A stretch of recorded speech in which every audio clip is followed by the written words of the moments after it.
Testamento era necessário que intervenha a morte dele. Então, da cruz para cá, aí sim é Novo Testamento. Porque olha o que ele diz, 17, olha, lê agora. Porque um testamento tem força onde houve morte. Ou terá ele algum valor enquanto o testador vive? Então, enquanto Jesus estava vivo, não tinha Novo Testamento, ainda era velho. Recebe? Diga, eu recebo. Isso aí. Pastor, mas por que isso só tem aqui? Não, isso não tem aqui. Isso está aqui. Não está longe de ti, está na tua boca, está no teu coração. Eles que não pregam. Aí toda a doutrina da igreja está inserida onde? Mateus, Marcos, Lucas, João. Aqui é novo, vocês não pregam novo. Olha a mulher do fluxo de sangue, desce Zaqueu. Essas são histórias. Não tem revelação, não tem doutrina. Então eles pegam a passagem de Mateus 23, 23 e diz que Jesus no Novo Testamento mandou dar dízimo, mas Mateus, Marcos, Lucas e João não é Novo Testamento, porque um testamento só tem força de lei quando o testador morre, e o testador, que é Jesus, estava vivo em Mateus, Marcos, Lucas e João. Então quando você abre da cruz para cá, você não vê Paulo falando em dízimo. Não vê Paulo obrigando os irmãos, sendo pesado aos irmãos. Paulo trabalhava, Paulo passou dificuldade, a igreja, sem acusação da lei, respondeu com gratidão, não deixava o apóstolo passar aperto. Ele disse, eu recebi tudo, estou cheio, desde que Epafrodito me trouxe das vossas mãos, como um sacrifício suave e agradável a Deus, mas sem imposição. Você entra na igreja 2 horas pedindo dinheiro. Você entra na igreja, a ovelha sai tosquiada, te ameaça. E a ovelha entra dentro de casa, vê a panela cair. Aí ela lembra que o pastor disse, ó, o devorador na tua casa. Uma panela que caiu. E é assim que as ovelhas estão fora do pasto. As ovelhas estão no mundo aí porque entraram dentro. Eu consigo ver, às vezes, com meus olhos espirituais. Às vezes elas entram aqui, eu vejo... Caramba, olha, mas o cara chega, passou a máquina, nem porque às vezes eles passam a máquina tem uns que tosqueiam, mas chega, passa a máquina, e a pessoa entra quebrada, com vontade de subir. As pessoas querem ouvir tudo, menos de Deus,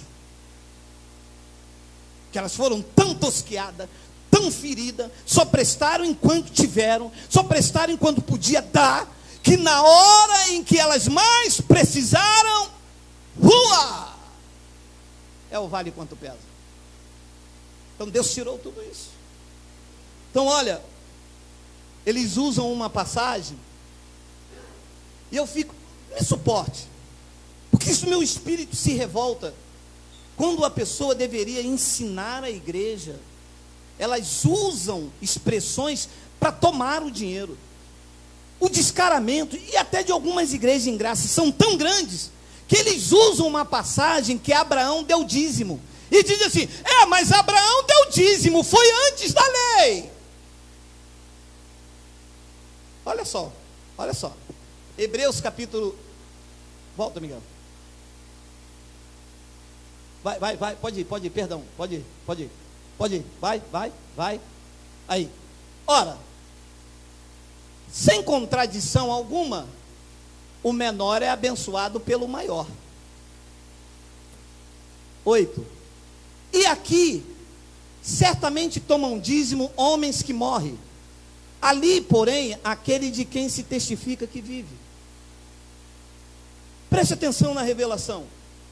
O apóstolo Paulo está escrevendo aos hebreus. Quem são os hebreus? Os hebreus são um povo que vive em Israel. Você vê que Paulo tira a sua ótica dos gentios e escreve uma carta específica para os hebreus. Todo o conteúdo desta carta é para os hebreus e que serve de observação de conhecimento para mim. Quando Paulo escreveu esta carta, ele escreveu no ano 65. E o templo em Jerusalém só foi derrubado nos anos 70, de acordo com a profecia de Daniel. Então, neste tempo aqui ainda, aos hebreus, o templo levítico estava de pé. As pessoas aqui em Hebreus, olha, carta aos Hebreus, neste tempo aqui, no ano de 65, o templo estava de pé e as pessoas levavam sacrifício, levavam os seus dízimos ainda, porque o ano 70 da profecia não tinha chegado e o templo não foi destruído. Então Paulo está dizendo, aqui certamente, aqui não é aqui em Caxias, aqui não é aqui no Brasil, aqui é lá na cidade dos Hebreus, no ano 65. Então eles usam isso aqui e dizem, não, aqui certamente tomam dízimo os homens que morrem, mas ali, porém, aquele que se testifica que, de quem vive, está apontando para Melquisedeque, quando Abraão deu dízimo a Melquisedeque. Então olha o que ele diz no versículo 9, e por assim dizer, por meio de Abraão, até Levi, que recebe dízimos, pagou. Agora preste atenção, você que conhece a graça.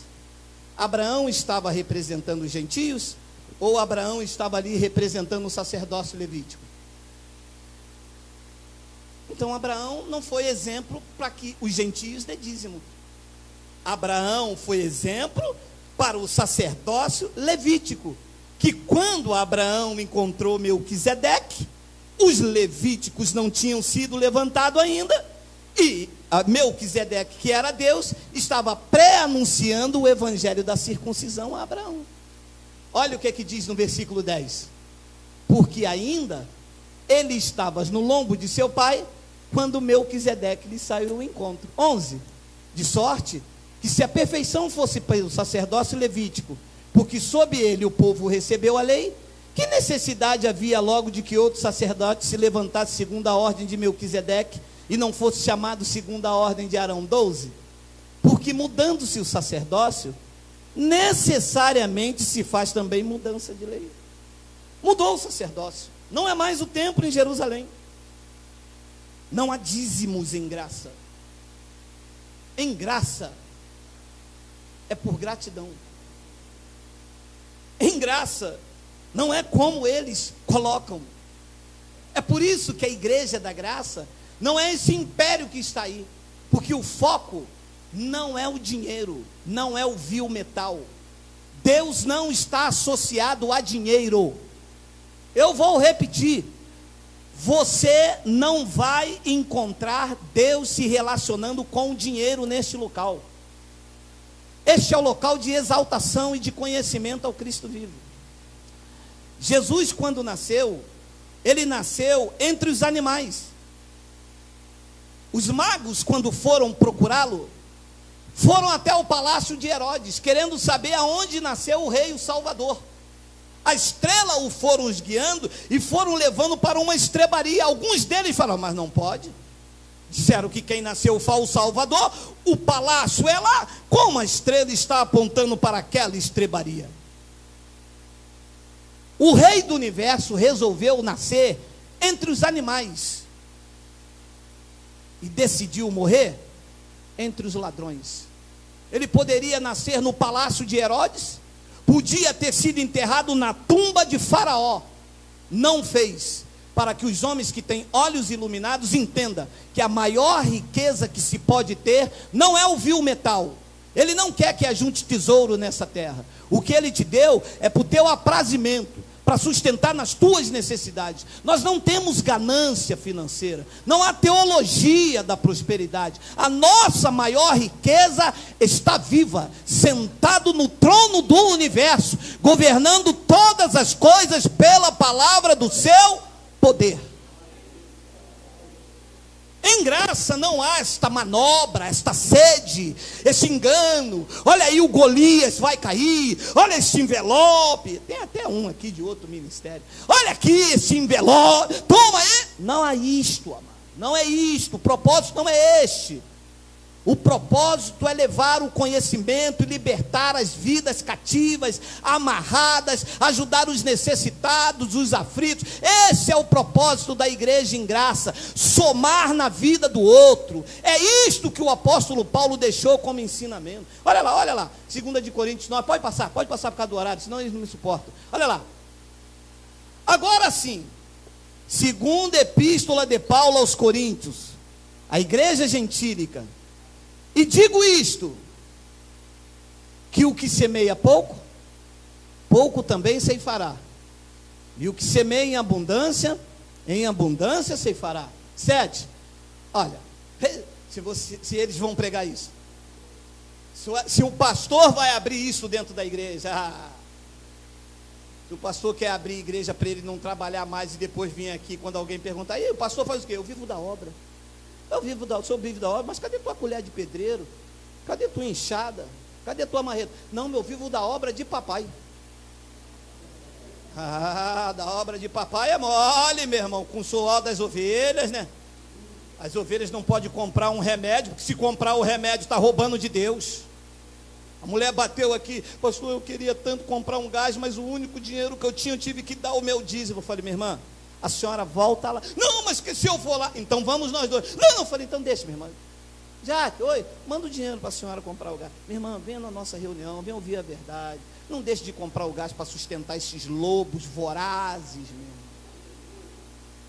Deixar de comprar um remédio para sustentar pastor de carro zero, pastor com os filhos estudando nas melhores escolas e o povo gemendo dentro da igreja. Vai ver aonde eles estão para pregar um evangelho mentiroso, porque se fosse para pregar a verdade até daria, né?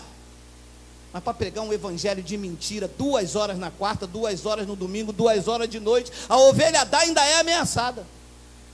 Olha, se eu pegar você numa igreja dessa, olha, eu estou avisando você, eu vou dar em você, hein? Porque não é possível. Olha lá. Cada um contribua segundo propôs no seu coração. Olha a diferença. Amado, vocês sabem, eu só tenho a 4ª série. Mas veja bem, contribuir é uma obrigação? Não. É uma coisa voluntária, gente. Ora, eu venho aqui, tem um ar-condicionado, tem uma água, o lugar é legal, pastor chatinho, mas tem que suportar em amor. Eu estou vendo que eu estou sendo instruído, isto me faz bem, não há ameaças, eu aprendo, os irmãos me acolhem. Bem, esse mês eu não posso dar nada, poxa, apertou lá em casa, eu estou me equilibrando. Pô, mas eu vou ajudar pelo menos a cooperar com uma água, um café, alguma coisa, ninguém me impede, ninguém me cobra nada. Meu amado, isto é uma contribuição. É isto que o apóstolo Paulo ensinou para este momento da igreja. Cada um contribua segundo 10%. Segundo o que o pastor mandou. Não o que está aí dentro do seu coração. Eu tenho pessoas aqui que dão 100%, meu amado.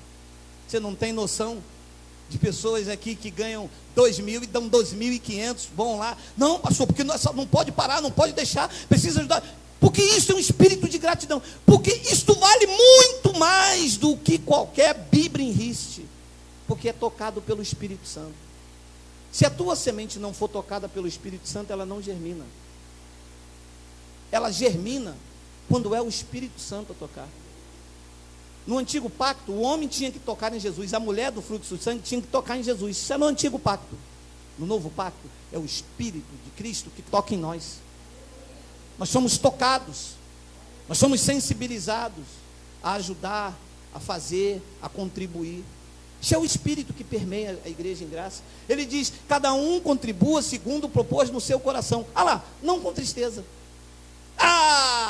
Me desculpa, você vai me suportar mais 5 minutos, 10 horas. Olha, meu irmão, eu posso lhe garantir, todos os dizimistas da tal igreja dão dízimo com tristeza.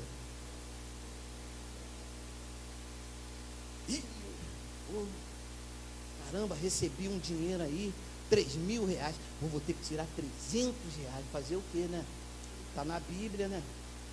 É a palavra do Senhor, é a palavra do Senhor. É a palavra do Senhor. Cara, puxa.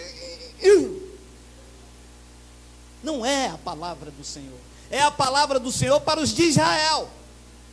Para nós, os da graça, é esta. Cada um contribua segundo propôs no seu coração.